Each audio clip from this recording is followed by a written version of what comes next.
Tumbuhnya gigi menjadi salah satu hal yang menggemaskan. Hal ini biasa ditandai dengan gusi bayi yang membengkak dan menjadi kemerahan. Setiap orang tua tentu mengharapkan anak memiliki gigi yang rapi. Namun tahukah Anda kelainan pertumbuhan gigi seringkali terjadi?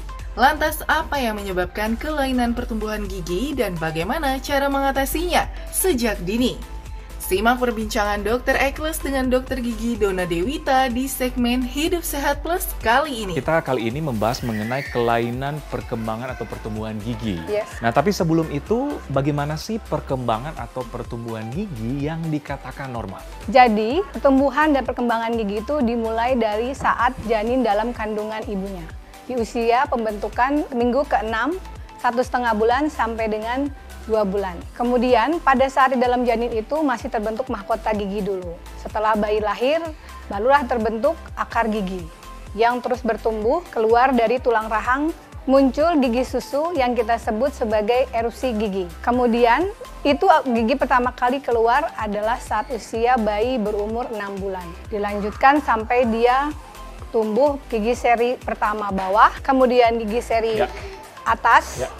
Dilanjutkan gigi seri sampingnya atas bawah, lalu kemudian molar, lalu dilanjutkan oleh kanin. Oke, seperti itu. Itu butuh waktu berapa lama biasanya, dokter? Erupsi lengkap itu di usia 2 tahun, 2 tahun setengah sampai dengan 3 tahun. Jadi lengkap. Biasanya sudah lengkap ya? Iya, sudah lengkap sehingga dia bisa makan sempurna. Tetapi saat lengkap tersebut tidak bisa kita menganggap harus terdijaga, maksud saya. Jadi walaupun sudah lengkap, tetap harus dijaga ya? Iya. Iya. Betul. Nah, mungkin ada orang-orang tua mengeluh mungkin pada saat pertumbuhan gigi kan ada keadaan demam dan sebagainya. Itu bisa dikatakan normal atau gimana, dokter? Iya, betul. Kadang-kadang saat tumbuh gigi itu bayi akan mengalami demam atau anak mengalami demam karena dia gigi bergerak keluar tulang rahang sehingga mendesak gusi. Akibatnya itulah yang terjadi inflamasi yang dialami oleh bayi. Seperti itu. Oke, jadi bisa dikatakan normal tapi tetap harus waspada. Kalaupun demam, ke dokter ya, Iya, sebaiknya tentu. ya.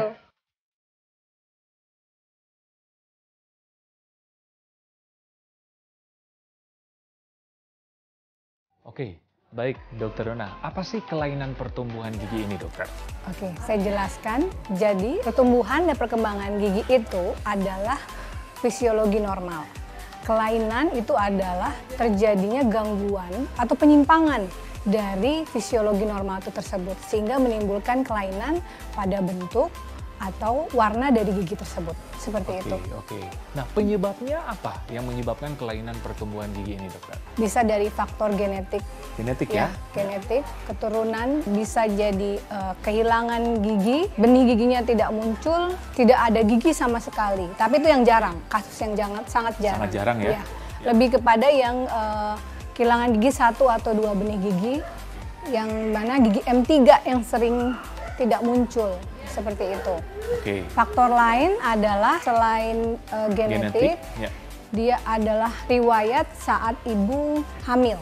Jadi saat bayi dalam kandungan itu kalau ada penyakit yang diderita oleh ibu itu bisa mempengaruhi dari pembentukan gigi tersebut. Oke. Begitu. Oke. Penyakit seperti apa, dokter? Yang harus diwaspadai mungkin? Ya, seperti misalnya kena preeklamsi. Preeklamsi. Iya, kan dia mengganggu kondisi Sirkulasi, penyerapan bayi. Jadi nutrisinya tidak masuk. Seperti itu. Oke, termasuk pembentukan gigi ya? Yes, seperti itu. Dan saat dalam kandungan itu preeklamsi dia keluar prematur. Jadi belum cukup nutrisinya atau pembentukannya atau terganggu di situ. Seperti itu.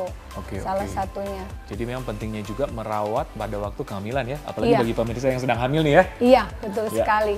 Oke. Jadi selain itu adalah nutrisi saat ibu hamil juga yang harus diperhatikan. Selain dari penyakit yang tadi riwayat itu, saat bayi itu lahir, saat perkembangan dia anak-anak, dia butuh dan juga jika ada dia terkena gangguan metabolisme, itu pun akan mempengaruhi dari pembentukannya. Jadi genetik, kehamilan, setelahnya apalagi, dokter? Saat anak sudah lahir, pertumbuhan perkembangannya, nutrisinya harus cukup, dia harus mendapatkan nutrisi kalsium, fosfor yang banyak, seperti itu. Oke. Jadi emang harus rutin kita ke dokter gigi saat dia udah lahir, tapi saat dia dalam kandungan harus rutin ke dokter kandungan. Oke. Karena untuk mendapatkan obat yang berisi vitamin, mineral untuk membantu pembentukan gigi itu tersebut. Seperti itu. Ya. Jadi ada faktor genetik, faktor pada masa kehamilan, dan setelah lahir faktor nutrisi tadi ya pada anak. Nah, ada kelainan bentuk gigi ini yang sering banget tuh saya dapati dokter, kalau kayak gigi warna coklat, hitam, gigi busuk, dibilang itu apa? Itu diakibatkan konsumsi antibiotik tetrasiklin. Dia warna gigi menjadi berubah, menjadi berwarna kuning atau kecoklatan. Dokter, ada berapa jenis sih kelainan pertumbuhan gigi ini, dokter? Jenisnya sebenarnya banyak sekali. Ya.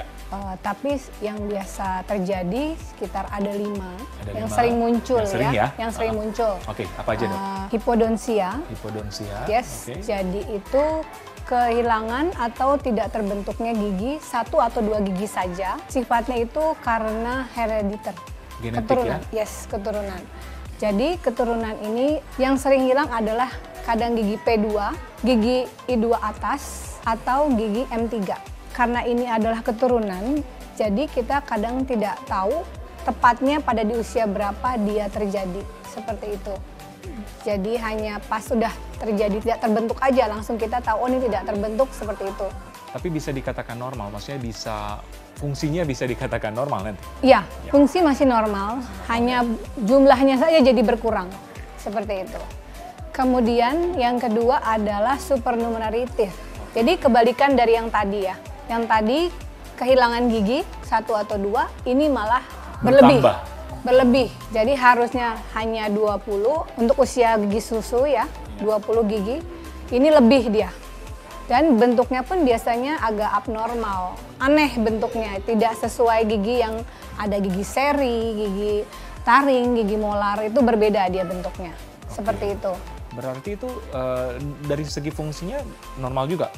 Anak bisa mengunyah atau bisa makan secara lancar? Ya, tidak punya fungsi seperti itu.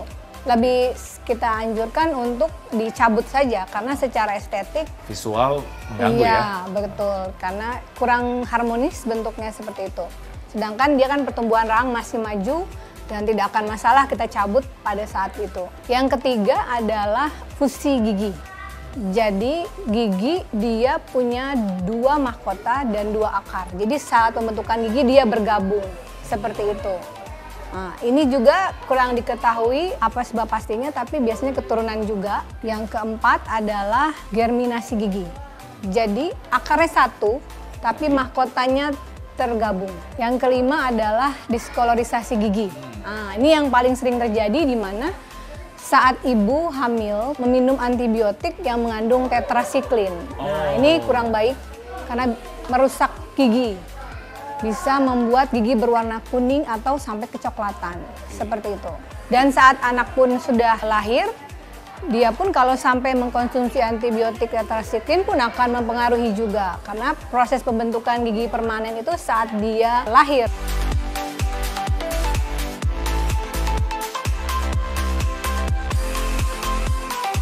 Oke, baik Dokter Donna, bagaimana sih tips untuk mencegah kelainan akibat pertumbuhan tadi, dokter? Jadi ada 2 yang kita harus perhatikan. Pertama, saat ibu hamil, kita harus perhatikan nutrisinya, yaitu meminum kalsium, fosfor, dan vitamin D. Selain kalsium dan tersebut, perlu juga vitamin, mineral seperti potasium, sodium, dan magnesium.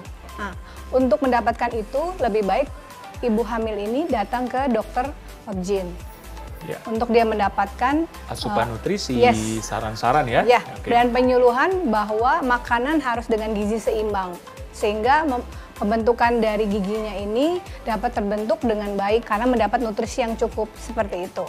Ya, yang kedua, saat anak telah lahir, kita pun harus tetap memperhatikan nutrisinya, tetap dari kalsium, fosfor, dan vitaminnya. Dan saat giginya sudah tumbuh, harus kontrol ke dokter gigi untuk diperhatikan oral hygiene-nya dan kondisi-kondisi yang lainnya, sehingga dokter akan memberikan arahan apakah ini sudah sesuai atau butuh perbaikan atau butuh perawatan lebih lanjut, seperti itu. Dalam setahun idealnya berapa kali sih kita periksa kesehatan gigi untuk anak? Kira-kira 6 bulan sekali.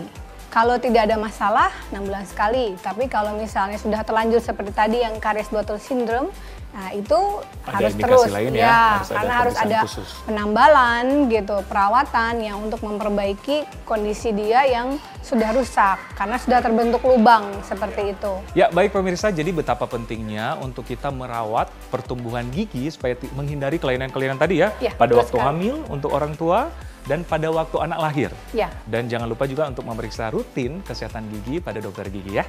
Oke pemirsa, sekian dulu perbincangan kita kali ini. Semoga bermanfaat. Saya Dr. Ekles bersama Dokter Gigi Dona Dewita, spesialis prosto untuk Hidup Sehat Plus.